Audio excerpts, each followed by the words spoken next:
पहला सवाल, खुदकुशी थी, एक्सीडेंट था या फिर कोई हत्या की साजिश थी? बॉलीवुड के 3 बेहद चर्चित केस, दिव्या भारती, जिया खान और अब सुशांत सिंह राजपूत की मौत का रहस्य। और दूसरा बहुत अहम सवाल, ये उम्मीद की जाने लगी है कि सीबीआई को सुशांत का केस सौंपे जाने के बाद अब दूध का दूध और पानी का पानी हो जाएगा। लेकिन सवाल ये कि ऐसे केस सुलझाने में सीबीआई का रिकॉर्ड असल में है क्या? इस बात को समझने की कोशिश करते हैं। बॉलीवुड के 3 बेहद चर्चित केस, दिव्या भारती, जिया खान और अब सुशांत सिंह राजपूत की मौत के केस। संक्षेप में याद दिला दूं कि इन सब में हुआ क्या था। दिव्या भारती 1990s की बहुत बड़ी स्टार, बड़ी बड़ी फिल्मों में उन्होंने काम किया, करोड़ों फैंस थे उनके। लेकिन 27 साल बीतने के बाद भी अगर फिल्म स्टार दिव्या भारती का जिक्र होता है तो बात हमेशा उनकी मौत के सवाल पर आकर रुक जाती है। क्या हुआ था? 5 अप्रैल 1993 की उस शाम दिव्या वर्सोवा के तुलसी अपार्टमेंट के अपने फ्लैट पर पहुंची। वहां उनकी दोस्त डिजाइनर नीता लुल्ला अपने पति साइकाइट्रिस्ट डॉक्टर श्याम लुल्ला के साथ मौजूद थी। घर में इनके अलावा दिव्या की बेहद करीबी हाउसमेट अमृता भी थी। तो दिव्या, श्याम और नीता लिविंग रूम में बैठकर टीवी देख रहे थे। तीनों साथ बैठकर ड्रिंक्स भी ले रहे थे। बातचीत चल रही थी और फिर हल्के नशे में दिव्या लिविंग रूम की खिड़की की तरफ बढ़ी। उनके दोस्त बताते हैं कि दिव्या अक्सर उस खिड़की के पास जाकर बैठ जाती थी। ये खिड़की पार्किंग की तरफ खुलती थी, इसमें ग्रिल नहीं लगी थी। तो दिव्या खिड़की पर चढ़कर बैठ गई और बाहर की तरफ पैर कर लिए। इस दौरान वो लगातार अपनी मेड अमृता से बात कर रही थी, जो उस वक्त किचन में इन तीनों के लिए खाना तैयार कर रही थी। खिड़की पर बैठी दिव्या उनसे बातचीत करते करते लिविंग रूम की तरफ मुड़ी। अचानक उनका पैर फिसला और वो नीचे जा गिरी। ये बताया जो उस कमरे में नीता और श्याम लुल्ला मौजूद थे उन्होंने पुलिस को। हर कोई दिव्या की मौत से सन्न रह गया। सदमे में उनके पिता अपने होश खो बैठे।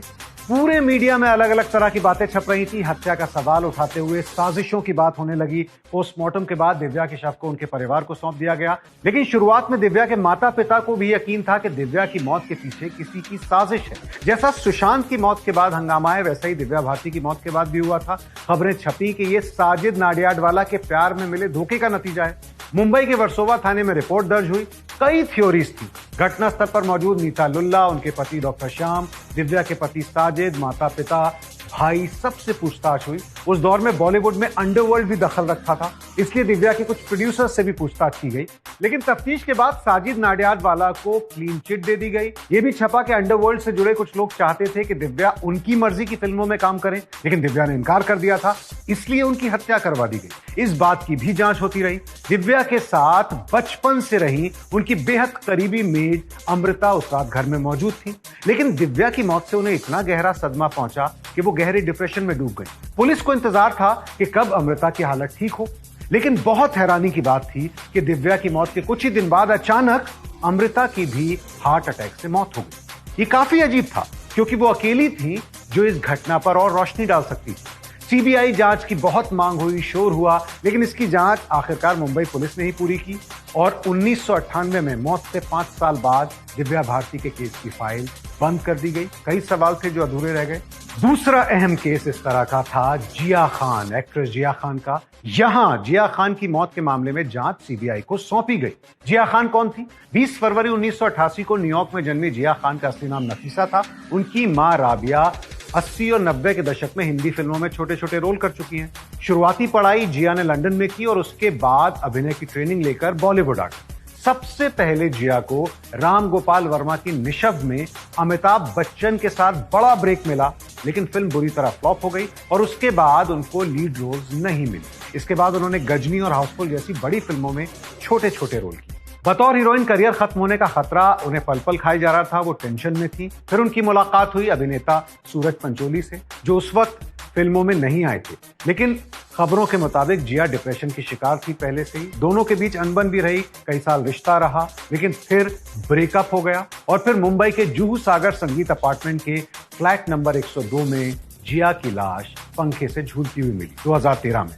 जिस वक्त जिया की मौत हुई वो अपने घर में अकेली थी। पुलिस की शुरुआती जांच में जो सामने आया उससे लग रहा था कि जिया ने खुदकुशी ही की है, मगर जिया की मौत के बाद उनकी डायरी के पन्ने सामने आए जिन्होंने जिया के प्रेमी सूरज को सवालों के घेरे में खड़ा कर दिया। जिया खान की मौत का मामला खूब शोर मचाता रहा, खूब सुर्खियों में रहा और फाइनली सीबीआई को केस सौंप दिया गया। सीबीआई जिया खान की मौत के केस की भी जांच कर रही है, जिसमें सूरज पंचोली पर एक्ट्रेस जिया खान को सुसाइड के लिए उकसाने का आरोप है। सीबीआई ने केस में चार्जशीट फाइल की, लेकिन अभी तक एजेंसी के हाथ कोई पुख्ता सुराग नहीं लगा।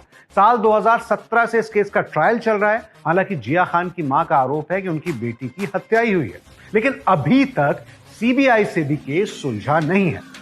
और अब बात सुशांत केस की, जिसकी जांच भी सीबीआई को सौंप दी गई है। एक रिसर्च के मुताबिक खुदकुशी के लिए उकसाने से जुड़े केसों में सीबीआई का कन्विक्शन रेट बहुत ही कम है। ऐसे तमाम केसों में सीबीआई अंतिम फैसले पर पहुंच ही नहीं सकी है। सीबीआई के सामने सुशांत केस में क्या बड़ी मुश्किलें हैं, यह भी आपको बता दें।